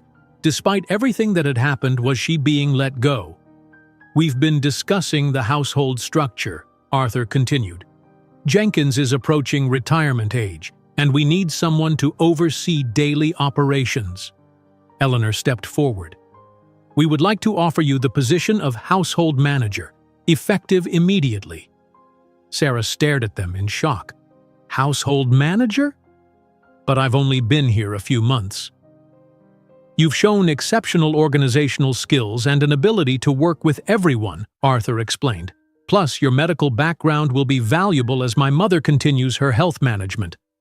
"The salary would be triple your current pay," Eleanor added. "And there's something else."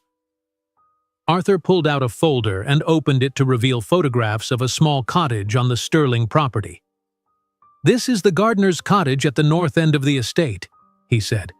"It hasn't been used in years, but it could be renovated as a private residence for you and Lily." Sarah looked at the photos of the stone cottage with its small garden. "I don't know what to say." "Say yes," Eleanor said simply. "Lily will need ongoing care after her release. This arrangement would provide stability for both of you." "Yes," Sarah said, her voice catching. "Thank you." After Sarah left to return to the hospital, Jenkins gathered the staff to announce the changes. Some looked skeptical, particularly Diane, who had been at the mansion longer than Sarah. "Sarah Jones will be the new household manager," Jenkins explained. "She will coordinate schedules and oversee daily operations while I focus on training new staff until my retirement next year." "Did Mrs. Sterling actually approve this?" Diane asked, disbelief clear in her voice. "It was her idea," Jenkins replied. Later that day, Eleanor did something unprecedented. She called a full staff meeting in the main hall. The maids, groundskeepers, kitchen staff, and maintenance workers all gathered, exchanging nervous glances. Eleanor stood on the main staircase looking down at them. Her posture was as straight as ever, but something in her expression had changed. "I owe each of you an apology," she began, her voice steady but softer than usual. "My behavior has been unacceptable. I have been demanding without being respectful, critical without being constructive, and at times deliberately cruel." The staff stared in stunned silence. "This will change, starting today," Eleanor continued. "You will be treated with the dignity you deserve. If I fail in this commitment, you have my permission to remind me of this promise." She made eye contact with each staff member as she spoke. When she reached Diane, she paused. "Diane, you've endured particularly harsh treatment from me. I apologize specifically to you." Diane blinked rapidly, clearly fighting tears. "Thank you, Mrs. Sterling. Please, when we are not in formal situations, I would prefer you call me Eleanor." She glanced around the room. "That applies to all of you who have been here longer than 5 years." As the staff dispersed, most looked confused but cautiously optimistic. Rosa approached Eleanor with a warm smile. "It is good to have the real you back, Eleanor," she said. "William would be proud." Eleanor's eyes softened at the mention of her late husband. "I hope so, Rosa. I truly hope so." Over the next week, Eleanor supervised the renovation of the cottage. She inspected every detail, from the fresh paint to the new furniture. "The bathroom needs a shower bench for Lily," she instructed the workers, "and grab bars next to the toilet." One afternoon, Sarah arrived to find Eleanor in the cottage garden, directing groundskeepers who were planting colorful flowers. "We're creating a reading nook under that tree," Eleanor explained. "Madison suggested Lily might enjoy bird feeders, so we're installing those too." Sarah watched in amazement as Eleanor checked items off a detailed list. "You've thought of everything." "Hardly," Eleanor replied, "but I'm trying. Arthur is having a small telescope delivered tomorrow. The doctor mentioned stargazing might be a good quiet activity during Lily's recovery. "This is too much," Sarah said, overwhelmed by the kindness. "It's not enough," Eleanor said quietly. "But it's a start." 2 days before Lily's release from the hospital, Sarah was summoned to Eleanor's sitting room. She found Eleanor and Arthur reviewing documents. "We've established a trust for Lily's ongoing medical care," Arthur explained, sliding the papers toward Sarah. "This will cover all her expenses for the next 10 years, including any follow-up surgeries or treatments she might need." Sarah read the document, her hands trembling. "I can't accept this." "You can and you will," Eleanor said firmly. "Consider it compensation for the emotional damage I caused during your early employment." "Mother," Arthur warned. "Well, it's true," Eleanor said unapologetically. "Besides, this isn't charity. Sarah works harder than anyone I've ever employed." The day of Lily's release arrived. Sarah waited nervously at the cottage, everything prepared for her daughter's arrival. A medical transport would bring Lily directly from the hospital. Eleanor and Madison joined Sarah, putting final touches on the welcome decorations. "Do you think she'll like it?" Madison asked, adjusting a welcome home banner. "She'll love it," Sarah assured her. When the transport arrived, Lily stepped out carefully, her face lighting up at the sight of the cottage. "Is this where we're going to live?" she asked Sarah, eyes wide. "Yes, sweetheart, this is our new home." Lily turned to Eleanor and Madison. "Do you live here too?" "We live in the big house over there," Madison explained, pointing to the mansion visible through the trees. "But we can visit whenever you want." "Or you can visit us," Eleanor added, "when you're feeling stronger." Lily explored the cottage slowly, her strength still limited after the surgery. In her bedroom, she found a shelf filled with books and a window seat overlooking the garden. "Look, Mom!" They put in bird feeders. Through the window, they could see colorful birds already discovering the new food source. Lily's face glowed with happiness. "And look at this," Madison said, showing Lily a small telescope set up in the corner. "Grandma got this so we can look at stars at night." "Really?" Lily looked at Eleanor with wide eyes. "Thank you, Eleanor." Eleanor smiled, a genuine smile that transformed her face. "You're very welcome, Lily." In the days that followed, Eleanor visited the cottage daily, often bringing Madison with her. The two developed a routine of afternoon visits, with Eleanor teaching Lily card games that she had played as a child. "No, you can't show your cards to Madison," Eleanor explained as they played gin rummy. "That's not how the game works." "But she's my friend," Lily protested. "Even friends have to follow rules in games," Eleanor said, though her tone was gentle. Lily proved to be a quick learner, not just with card games, but with technology too. She soon began teaching Eleanor how to use the tablet Arthur had given her. "You press this button, then swipe like this," Lily demonstrated. "Now you can video call people." "Remarkable," Eleanor murmured, trying the gesture herself. "When I was your age, telephones were attached to walls with cords." Arthur noticed the changes in his mother. He began spending more weekends at the mansion, working from his home office rather than returning to New York City. "You seem different here lately," Sarah commented one day when she brought reports to his office. "It feels different," Arthur admitted. "For the first time since my father died, this place feels like a home again." One afternoon, a new maid named Tracy was cleaning in the main hall when she accidentally knocked over an expensive Chinese vase. It shattered on the marble floor with a crash that echoed through the mansion. Everyone froze. Tracy stood horrified, staring at the broken pieces. Eleanor emerged from the library, took in the scene, and approached slowly. Tracy began stammering apologies, clearly expecting to be fired on the spot. To everyone's astonishment, Eleanor knelt down and began picking up the larger pieces. "Be careful not to cut yourself," she said calmly to Tracy. "Jenkins, please bring a broom and dustpan." "I'm so sorry, Mrs. Sterling," Tracy said, tears streaming down her face. "It was an accident." "Of course it was," Eleanor replied. "Things can be replaced, people cannot." The staff exchanged glances of disbelief as Eleanor helped clean up the mess. Later, Sarah found Eleanor in her sitting room, reviewing a stack of medical journals.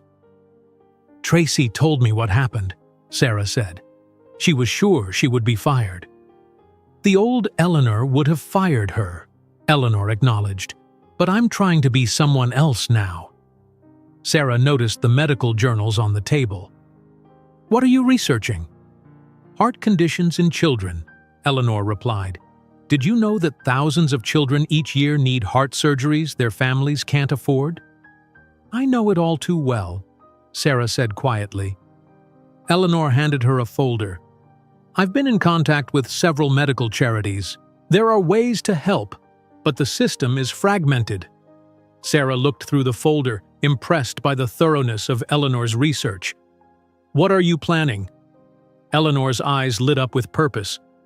"I want to establish a foundation to help children like Lily access medical care. With Arthur's connections and our resources, we could make a real difference." She hesitated, suddenly looking uncertain. "Would you be willing to help me? Your experience navigating the medical system would be invaluable." Sarah smiled. "I would be honored." "Good," Eleanor said, her confidence returning. "We have work to do." That evening, as Sarah watched Eleanor and Madison planting flowers with Lily in the cottage garden, she reflected on the extraordinary changes of the past months.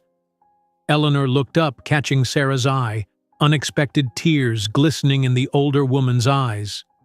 "I'd like to name it the Lily Jones Foundation, if that's all right with you?" Eleanor called out. Sarah nodded, too moved to speak, understanding that Eleanor's transformation wasn't just about making amends, but about creating a lasting legacy of kindness. 6 months passed quickly. The Sterling Mansion, once a symbol of cold wealth, had become the busy headquarters for the Lily Jones Foundation. The grand ballroom, rarely used in previous years, now bustled with activity as workers set up tables, arranged flowers, and hung decorative lights for the foundation's launch gala. "The white roses should be at the center of each table," Eleanor directed, checking items off her list, "and make sure the lighting is soft but bright enough for people to read the donation cards." Sarah moved among the workers, now confident in her role as both household manager and foundation co-director. She wore a tailored suit instead of a maid's uniform, her clipboard filled with last-minute details for the evening. "The doctors from Mount Sinai just confirmed they're attending," Sarah told Eleanor. "Dr. Harriman will speak about pediatric heart surgeries after your opening remarks." Eleanor nodded approvingly. "Excellent. And Lily's dress arrived?" "Yes, she's trying it on now. Madison is helping her." The two girls had become inseparable over the past months. Madison, now thriving with her grandmother's renewed attention and her father's increased presence, had started a reading program where she visited children in hospitals. Lily, fully recovered and healthy for the first time in years, often accompanied her. "Mr. Arthur wants to know if you finished your speech," Jenkins said, approaching Eleanor with his usual formality, though now there was warmth in his eyes. "Tell my son to worry about his own speech," Eleanor replied with a smile. "I've been speaking at charity events since before he was born." Jenkins bowed slightly and departed. Though still proper, the household staff now moved with ease and genuine enthusiasm. Eleanor had implemented substantial raises for everyone, created a proper benefits package, and established reasonable working hours. Upstairs, Lily twirled in her new blue dress while Madison clapped in approval. "You look like a princess," Madison declared. "Do you think people will want to donate money after they hear my story?" Lily asked, suddenly serious. "Definitely," Madison assured her. "Dad says your story makes people understand why the foundation is so important." Arthur knocked on the open door. "May I come in?" "Dad, doesn't Lily look beautiful?" Madison asked. "Absolutely stunning," Arthur agreed. "Both of you look perfect for tonight." Arthur had permanently relocated his home office to the estate, now balancing work with family time. The change had been gradual but noticeable. Fewer late nights, more dinners with Madison and Eleanor, weekend outings that sometimes included Sarah and Lily. "Your grandmother is looking for you both," he said. "She wants to do a final review of the evening's schedule." That evening, the Sterling estate glowed with hundreds of lights. Expensive cars lined the driveway as New York's elite arrived for the gala. Medical professionals, business leaders, and philanthropists mingled in the grand ballroom, now transformed with flowers and music. Lily stood nervously beside Eleanor at the entrance, greeting guests. Dr. Hoppy, wearing a tiny bow tie, was clutched in her hand. "You're doing wonderfully," Eleanor whispered to Lily. "Just smile and say thank you when people compliment your dress." Sarah watched from across the room, still amazed by the changes in both Eleanor and the entire household. Rosa approached with a tray of appetizers. "Look at our Eleanor now," Rosa said proudly. "So different from the woman we knew." "It's hard to believe it's only been 6 months," Sarah replied. "Some journeys take years, others take moments," Rosa said. "The right person can change everything." When the time came for speeches, Arthur stepped up to the microphone first. He welcomed the guests and spoke briefly about the Foundation's mission to provide financial assistance for children needing heart surgeries. Then he introduced Eleanor. The room fell silent as Eleanor took the podium. Her silver hair gleamed in the soft lighting, her posture as straight as ever, but her face held a warmth that transformed her appearance. "Thank you all for coming tonight," she began. "The Lily Jones Foundation represents not just a medical mission, but a personal journey of transformation." Eleanor paused, her eyes finding Sarah in the crowd. "Most of you have known me for years as Mrs. Eleanor Sterling, widow of William Sterling. What you don't know, what few people know, is that I began my life in this house not as its mistress, but as its maid." A ripple of surprise moved through the audience. "Yes, I was 19 years old when I first walked through the service entrance of this mansion, hired to clean floors and polish silver for the original Sterling family. I understand what it means to feel invisible, to be treated as less than human." Eleanor's voice remained steady, though emotion shone in her eyes. "When I married William Sterling, I tried to forget that girl. I became harder, colder, eventually treating others the way I had once been treated. It took a remarkable woman named Sarah Jones and her daughter Lily to show me that I had become what I once despised." She gestured toward Sarah and Lily. "Sarah came to work for me when Lily needed expensive heart surgery. I was cruel to her, testing her limits daily. Yet through it all, she maintained her dignity and compassion. She taught me that sometimes the strongest person in the room is the one who never raises their voice." Eleanor then detailed the Foundation's plans to fund surgeries for 25 children in the coming year, working with 5 major hospitals across the country. After the speeches, as guests began donating generously, Eleanor slipped away to the garden terrace for a moment of quiet. Sarah found her there, looking up at the stars. "Your speech was beautiful," Sarah said. "I had no idea you were going to share your past so openly." "It was time for the truth," Eleanor replied. "No more hiding." They stood in comfortable silence for a moment before Eleanor spoke again. "I never told you why I hired you specifically," she said quietly. "Out of all the applicants, I assumed it was my references," Sarah said. "Number it was your photograph." Eleanor turned to face her. "You reminded me of myself at that age, desperate but determined. I think I unconsciously wanted to break your spirit." "Why?" "To prove that my own suffering had been inevitable rather than the result of others' cruelty." Eleanor's voice grew softer. "If I could break someone like you, then what happened to me wasn't about the Sterlings being cruel. It was just how the world worked." Sarah considered this difficult truth. "But I didn't break." "No, you didn't. You showed kindness even when I gave you every reason not to." Eleanor smiled sadly. "Some people fight monsters. You did something harder. You showed this old monster how to be human again." Their conversation was interrupted by music drifting from the open doors. On the garden lawn, Lily was dancing with Dr. Hoppy, twirling under the lights that had been strung through the trees. Madison joined her, both girls laughing as they danced. "Look at them," Eleanor said, "dancing in a garden that was once forbidden to staff children." Arthur appeared, watching his daughter with a gentle smile. "Mother, they're asking for you inside. The first donation pledges are being announced." "I'll be right there," Eleanor promised. After Arthur left, Eleanor turned back to Sarah. "There's something I've wanted to tell you." "What is it?" "You came here to save your daughter," Eleanor said, taking Sarah's hand. "But you ended up saving all of us." As they walked back toward the ballroom, Sarah looked around at the transformed estate, now a place of light and hope rather than fear and cruelty. The evening concluded with Lily standing beside Eleanor as they announced the foundation's first 25 recipients.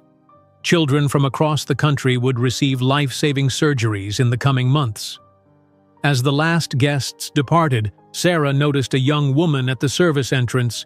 She clutched a job application in her hand, her expression a mixture of hope and desperation, the same look Sarah had worn on her first day. Jenkins was speaking kindly to the woman, inviting her inside rather than making her wait at the door. Eleanor noticed too and walked over to greet the applicant personally. "Welcome," Eleanor said warmly, extending her hand. "Please come in. We've been expecting you." If you enjoyed today's video, I'm sure you'll love the next one. Don't waste time. Just click on the screen.